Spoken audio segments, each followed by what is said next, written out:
Os Mensageiros no Ar. Mensagens que confortam, mensagens que inspiram uma nova trajetória. Apresentação: Grupo Os Mensageiros.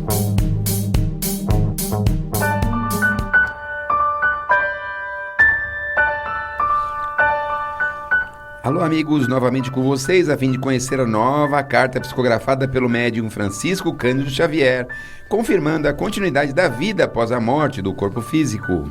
E a história de hoje nos leva a 8 de setembro de 1982, em São Paulo, na capital. Naquela quarta-feira, por volta das 11 horas da manhã, em casa comercial lotérica do Divino, no bairro de Moema, na capital paulista, quando jogava uma partida de bilhar no reservado do fundo da loja, como fazia nas horas de folga, Osmar Totaro, juntamente com o seu irmão e seu pai, foram surpreendidos por dois rapazes que chegaram dizendo: "Estamos aí, estamos aí."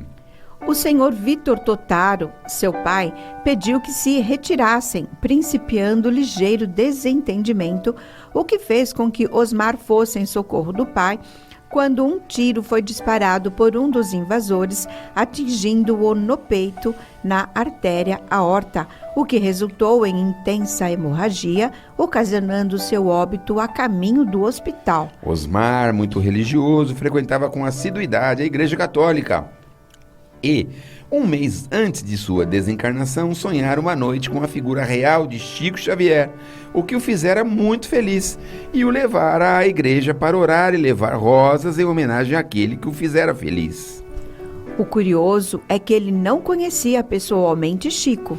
Sua mãe, Dona Lola, conta que na noite anterior à tragédia, sonhara com sua avó Maria Totaro, falecida em 1978, a qual residira em sua casa por 12 anos e que se apresentava vestida de preto, deduzindo dessa experiência que algo estava por acontecer.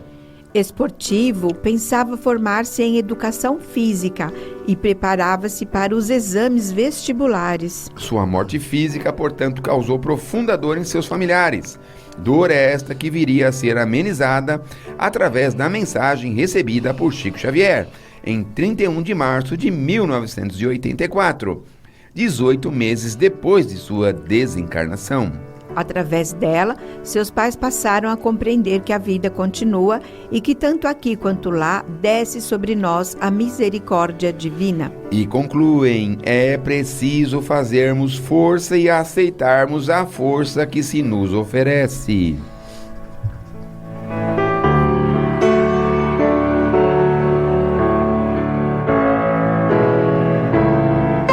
A história de uma mensagem.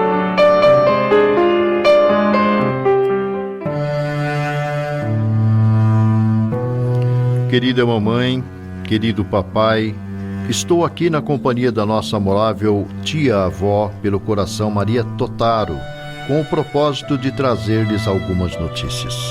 Estou sem dúvida muito desajeitado, já se vê. Um ambiente não nosso, mas formado de corações fraternos, entre os quais se respira o calor da amizade real. Devo vencer as minhas próprias inibições e escrever.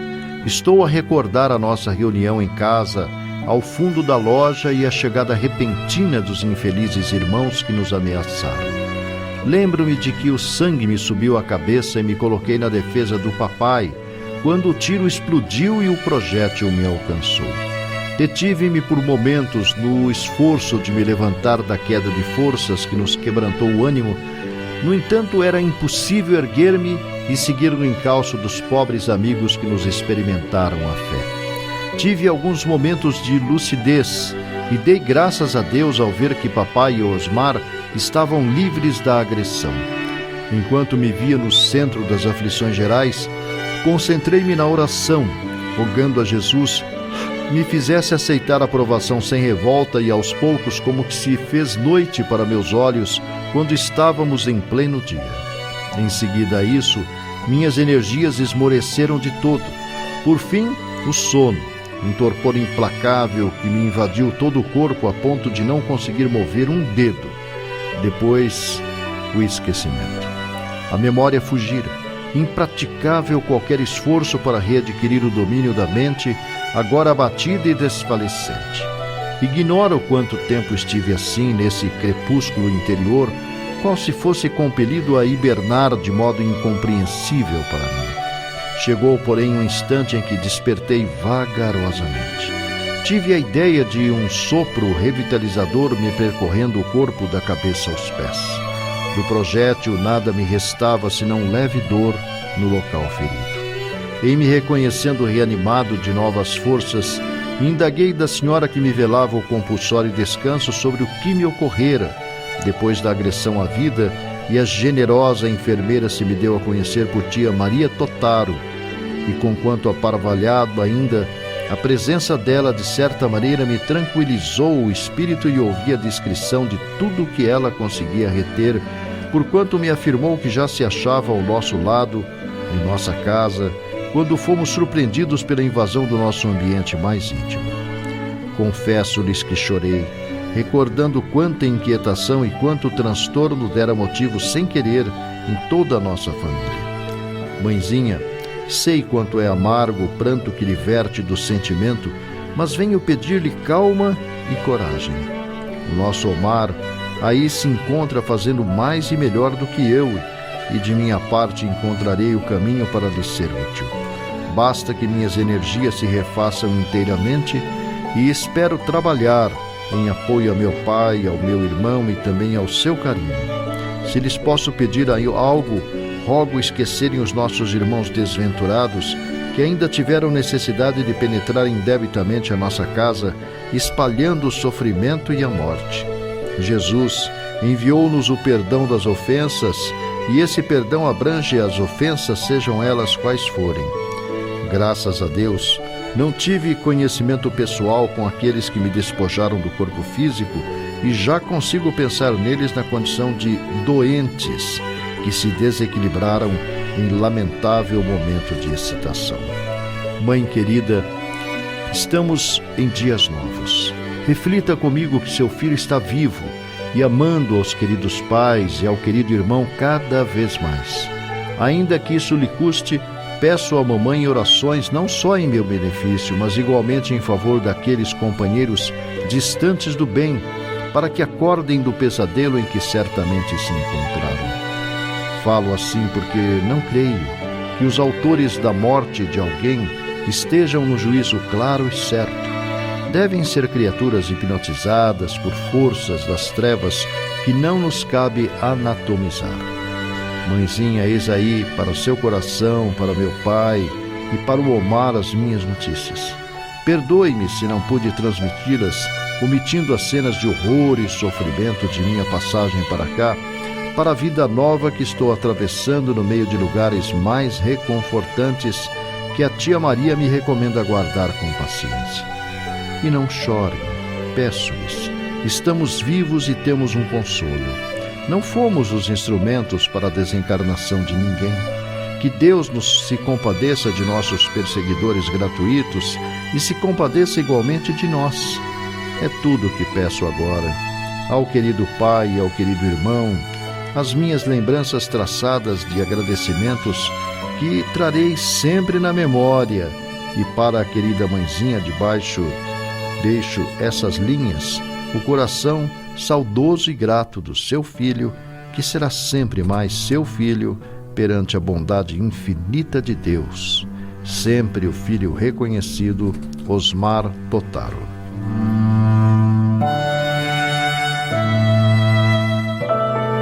Os detalhes de uma mensagem. Oração. Devo vencer as minhas próprias inibições e escrever.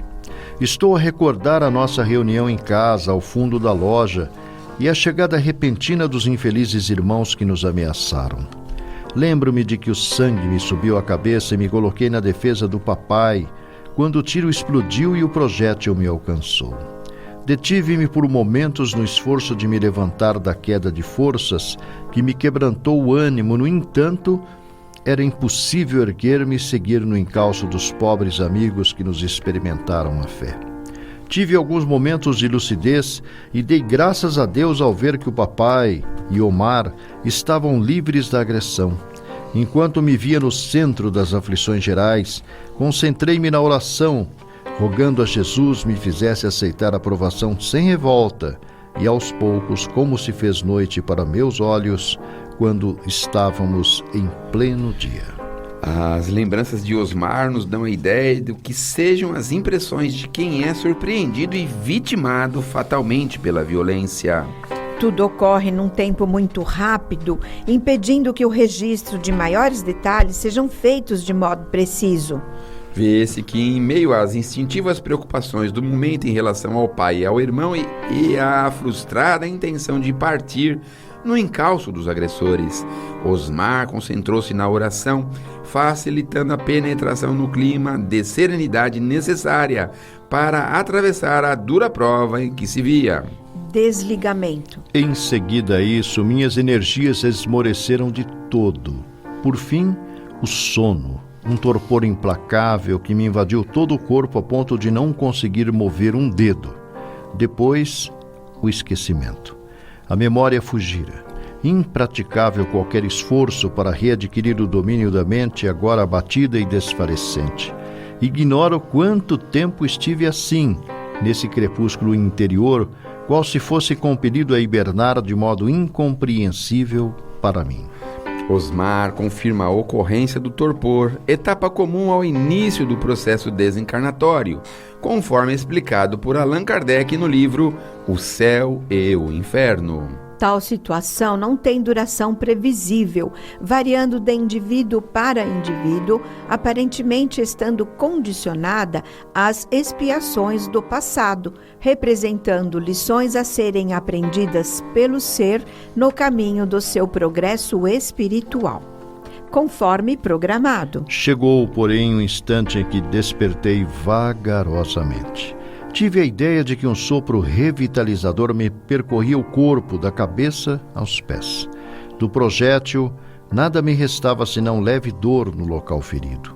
Em me reconhecendo reanimado de novas forças, indaguei da senhora que me velava o compulsório descanso sobre o que me ocorrera depois da agressão à vida, e a generosa enfermeira se me deu a conhecer por tia Maria Totaro, e conquanto aparvalhado ainda, a presença dela de certa maneira me tranquilizou o espírito e ouvi a descrição de tudo o que ela conseguia reter, porquanto me afirmou que já se achava ao nosso lado, em nossa casa, quando fomos surpreendidos pela invasão do nosso ambiente mais íntimo. Confesso-lhes que chorei, recordando quanta inquietação e quanto transtorno dera motivo sem querer em toda a nossa família. Observe-se na descrição de Osmar que a discreta dor remanescente do ferimento sofrido ainda era sentido na nova condição em que se encontrava. Outro fato merecedor de destaque é a presença da tia Maria Totaro, personagem que certamente não era do conhecimento de Chico e que lhe informa se encontrava no recinto da casa da família Totaro antes mesmo da ocorrência da invasão daquele lar. São várias, por sinal, as mensagens em que familiares que participam de assistência dos que iniciam o processo de desencarnação afirmam que muitos dos acidentes imprevisíveis na Terra estavam assinalados para acontecer no plano espiritual. Atitude preventiva. Mãezinha, sei quanto é amargo o pranto que lhe verte do sentimento, mas venho pedir-lhe calma e coragem. O nosso Omar aí se encontra fazendo mais e melhor do que eu, e de minha parte encontrarei o caminho para lhes ser útil. Basta que minhas energias se refaçam inteiramente e espero trabalhar em apoio ao meu pai, ao meu irmão e também ao seu carinho. Se lhes posso pedir algo, rogo esquecerem os nossos irmãos desventurados que ainda tiveram necessidade de penetrar indebitamente a nossa casa, espalhando o sofrimento e a morte. Jesus enviou-nos o perdão das ofensas e esse perdão abrange as ofensas, sejam elas quais forem.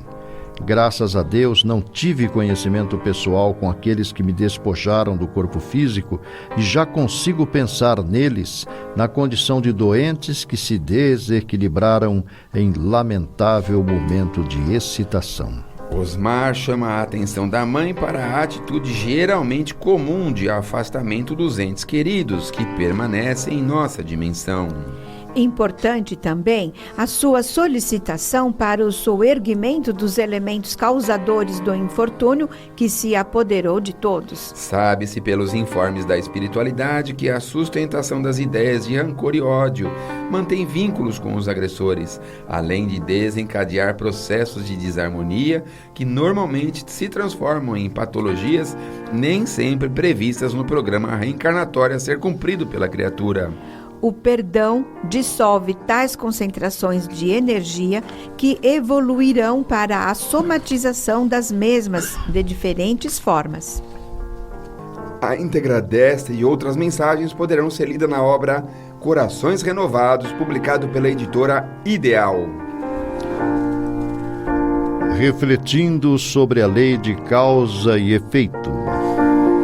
A questão do aborto é polêmica e tanto mais quanto maior é a ignorância das pessoas sobre as coisas espirituais. Acrescentando dados importantes e interessantes aos geralmente conhecidos, o espírito Cornélio Pires analisa, através de Chico Xavier, sob o ponto de vista da espiritualidade.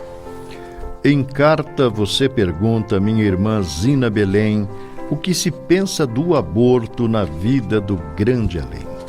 Desejaria falar em verbo claro e graúdo, só sei dizer que onde moro, aborto complica tudo. Muitos prometem dar corpo a credores e a colegas, nascem, crescem, mas depois caminham vivendo às cegas. Espíritos recusados na fúria louca em que estão promovem desequilíbrio, conflito, perturbação. E a lei que tudo corrige perante o aborto ilegal entrega o problema à dor, extraindo o bem do mal. Pode crer, mancha de culpa na roupa do pensamento somente desaparece com o sabão do sofrimento. Olha a tragédia da Hertúzia, prometeu corpo a Joaquim, fugiu do trato, mas hoje sofre doenças sem fim. Theo praticou muito aborto em pobres moças da roça, depois entrou na bebida caindo de fossa em fossa. Dona Helena do Lagedo fez os abortos que quis, morreu e tornou a terra doente, triste e infeliz. Lili fez muitos abortos, desencarnou em Portela, quer nascer, pede socorro, mas o povo corre dela. Outra arrasava os pequenos a jorros de água fervente, é tuta que alucinada só vê crianças à frente. Belinha nasceu no mundo para dar corpo ao Libório, depois de expulsá-lo a ferros, rumou para o sanatório. Por aborto lá se foi, Aninha do Desidério, de parteira Dona Cissa passou para o necrotério. Tina expulsou 4 vezes o espírito do João Rossi. Logo após caiu de cama, morreu de câncer precoce. Teutônia fez 20 abortos em várias moças da estaca. Morreu e voltou ao mundo trazendo a cabeça fraca. Amargosa aprovação a da Ninhanha Ventura, 6 abortos, 6 problemas, obsessão e loucura. Muito espírito conheço que sonhava paz e amor, que não podendo ser filho tornou-se perseguidor. Cada qual é responsável no amor que aceita ou que alcança, compromisso a cada um, mas que se poupe a criança. Maternidade é tarefa, luminoso compromisso, um filho é bênção de Deus, não proteste, pense nisso. Quando o aborto é indispensável, tem a justa explicação, mas fora desse caminho, aborto é perturbação. Minha irmã, fuja do aborto. Se um filho é a bênção que levas, aborto desnecessário é sempre coisa das trevas. O assunto parece moderno, uma vez que as nossas autoridades públicas a debatem e discutem nas casas administrativas de nosso país. Mas a doutrina espírita, muito clara em seus preceitos, sempre pensou contrário à ideia do rejeito. Pensemos claramente como nos disse o irmão Cornélio. Aborto traz desequilíbrio a todos aqueles que, de um jeito ou de outro, o praticaram. Por isso é de se pensar em saber se pretendemos ficar com a criança, porque caso contrário, caso tenhamos a alegria da maternidade sem querermos uma criança junto de nós, podemos então oferecer essa criança a quem tem muito amor para dar. Mas tirar a vida de um ser que precisa a nós chegar deve ser muito duro, porque nós sabemos que esse espírito já estava em algum lugar. Um espírito do nosso conhecimento, um espírito que precisa do nosso acolhimento, se vê de uma hora para outra no chão de um firmamento. Mas pensemos a respeito, se não é necessário nós pensarmos antes de realizarmos o fato infeliz, se nós podemos evitar, se nós podemos depois remediar. Pensemos, meus irmãos e minhas irmãs, que o aborto é para nós um crime de lesa natureza. Nós não temos direito de atentar a ninguém que possa a nossa vida querer chegar. Imaginemos que por qualquer motivo saibamos depois de quem se tratava aquele serzinho que nós íamos embalar. Já pensaram em meditar que talvez poderia ser uma bênção dentro do nosso lar? Quantas e quantas vezes uma criança chega em lar rejeitada, mas no fundo ela acaba virando uma grande bênção que foi aceita. Pensemos que os desígnios da criação são muito grandes e que são poderosos junto de nós. Não queiramos combater esses desígnios. Sejamos obedientes, sejamos organizados, ordeiros, não sejamos criminosos, porque matar um ser que não consegue se defender é muito triste, não só para nós, mas para todos aqueles que nos querem bem. Por isso, se já ocorremos, se já o fizemos, podemos corrigir através de uma bênção materna a uma criança necessitada, mas jamais possamos pensar que se um crime praticar, imune vamos ficar. Palavras finais.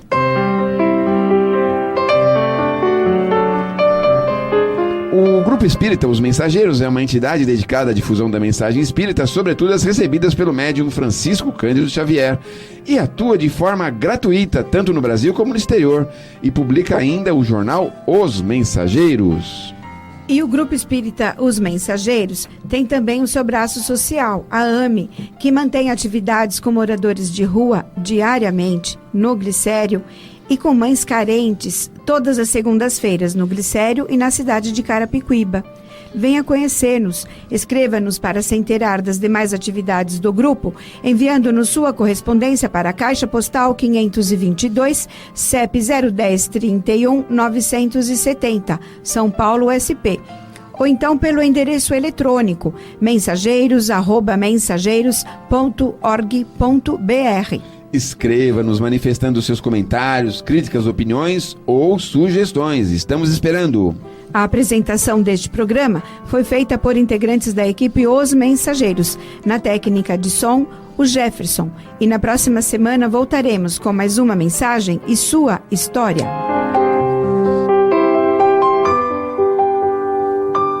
Você ouviu Os Mensageiros no Ar. Apresentação: Grupo Os Mensageiros.